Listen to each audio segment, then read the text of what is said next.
जन्नत में पहला खाना क्या होगा? जब इंसान इस दुनिया में भूखा होता है तो वह अच्छे खाने की तलाश करता है। कोई स्वादिष्ट खाना मिल जाए तो इंसान खुश हो जाता है। लेकिन सोचिए, जिस जन्नत को अल्लाह ने अपने नेक बंदों के लिए बनाया है, वहां का खाना कैसा होगा? वहां का पहला निवाला कितना शानदार होगा? वहां की दावत कैसी होगी? दुनिया का सबसे बेहतरीन खाना भी जन्नत के खाने के सामने कुछ नहीं होगा। क्योंकि जन्नत की हर नेमत ऐसी होगी जिसे न किसी आंख ने देखा, न किसी कान ने सुना और न किसी इंसान ने कभी सोचा। हदीसों में जन्नत के खाने का जिक्र आता है। वहां के फल, वहां का गोश्त, वहां का शहद, वहां का दूध, सब कुछ दुनिया से बिल्कुल अलग होगा। इंसान जितना चाहेगा, उसे उससे ज्यादा मिलेगा। वहां भूख भी तकलीफ नहीं देगी और खाना सिर्फ आनंद और खुशी के लिए होगा। सोचिए, जब कोई मोमिन पहली बार जन्नत में दाखिल होगा, फरिश्ते उसका स्वागत करेंगे।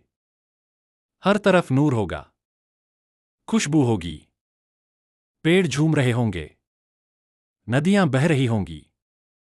और फिर उसके सामने जन्नत का पहला खाना लाया जाएगा। वह खाना सोने और चांदी के बर्तनों में होगा। उसकी खुशबू इतनी प्यारी होगी कि इंसान का दिल खुशी से भर जाएगा। दुनिया में इंसान खाने के लिए मेहनत करता है, पैसे कमाता है, परेशानियां झेलता है। लेकिन जन्नत में बिना मेहनत के हर नेमत मिल जाएगी। कहा जाता है कि जन्नत में जो भी फल खाने की इच्छा होगी, वह तुरंत सामने आ जाएगा। अगर कोई एक फल चाहेगा तो हजारों तरह के स्वाद मिलेंगे। वहां का हर निवाला इंसान को और ज्यादा खुशी देगा। सबसे बड़ी बात यह है कि जन्नत का खाना कभी खत्म नहीं होगा। दुनिया में इंसान खाना खाकर फिर भूखा हो जाता है, लेकिन जन्नत में सिर्फ आनंद होगा। वहां कोई बीमारी नहीं होगी, कोई दर्द नहीं होगा, कोई डर नहीं होगा। जन्नत के लोग जो चाहेंगे वही मिलेगा। अगर कोई पक्षी का गोश्त चाहेगा तो तुरंत उसके सामने हाजिर हो जाएगा। अगर कोई मीठा चाहेगा तो ऐसा स्वाद मिलेगा जो दुनिया में कभी नहीं मिला। लेकिन सवाल यह है कि जन्नत का यह खाना किन लोगों को मिलेगा? वही लोग जो दुनिया में अल्लाह को राजी करने की कोशिश करते हैं, जो नमाज पढ़ते हैं, जो गरीबों की मदद करते हैं, जो अपने माँ बाप की इज्जत करते हैं, जो गुनाहों से बचने की कोशिश करते हैं। दुनिया की जिंदगी बहुत छोटी है। इंसान थोड़ा सा आराम पाने के लिए कितना संघर्ष करता है। लेकिन अगर वही इंसान आखिरत की तैयारी करे तो उसे ऐसी जन्नत मिल सकती है जहां हमेशा की खुशी होगी। सोचिए, अगर आपको पता चले कि कहीं ऐसी जगह है जहां हर दिन नई दावत होगी, जहां कभी भूख नहीं लगेगी, जहां हर स्वाद आपकी सोच से ज्यादा शानदार होगा, तो क्या आप वहां जाना नहीं चाहेंगे? जन्नत की दावत सिर्फ खाने की नहीं होगी। वहां इज्जत होगी, वहां सुकून होगा, वहां अपनों का साथ होगा, वहां कोई जुदाई नहीं होगी। कभी इंसान दुनिया में गरीब होता है, कभी उसे पेट भर खाना नहीं मिलता, कभी वह दूसरों को खाते देख दुखी होता है। लेकिन अगर वह सब्र करे और अल्लाह पर भरोसा रखे, तो आखिरत में उसे ऐसी नेमतें मिलेंगी जिनका कोई हिसाब नहीं।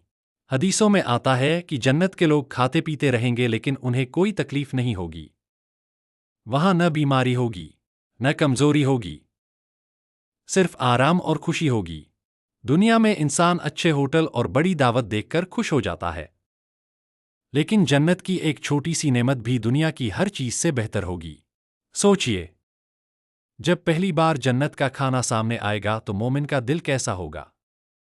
शायद वह खुशी से रो पड़े। शायद उसे लगे कि अब सारी परेशानियां खत्म हो गईं। वहां के फल झुक-झुक कर सामने आएंगे। वहां का पानी दूध से ज्यादा सफेद और शहद से ज्यादा मीठा होगा। वहां की हर चीज इंसान को हैरान कर देगी। लेकिन जन्नत आसानी से नहीं मिलेगी। उसके लिए इंसान को अपने दिल को साफ रखना होगा। झूठ, नफरत, गीबत और गुनाहों से बचना होगा। हर छोटा नेक काम इंसान को जन्नत के करीब कर सकता है। किसी भूखे को खाना खिलाना, किसी गरीब की मदद करना, किसी का दिल न दुखाना, ये छोटे अमल अल्लाह के यहाँ बहुत बड़े हो सकते हैं। कौन जानता है कि कौन सा नेक काम इंसान को उस जन्नत तक पहुंचा दे जहां पहली दावत खुद अल्लाह की रहमत होगी। इसलिए हमें अपनी जिंदगी बदलनी चाहिए। दुनिया के पीछे भागने के बजाय आखिरत की तैयारी करनी चाहिए। क्योंकि असली जिंदगी वही है जो हमेशा रहने वाली है। और जब मोमिन जन्नत में पहला खाना खाएगा, तब उसे महसूस होगा कि दुनिया की हर तकलीफ, हर आंसू और हर मुश्किल इसके सामने कुछ भी नहीं थी।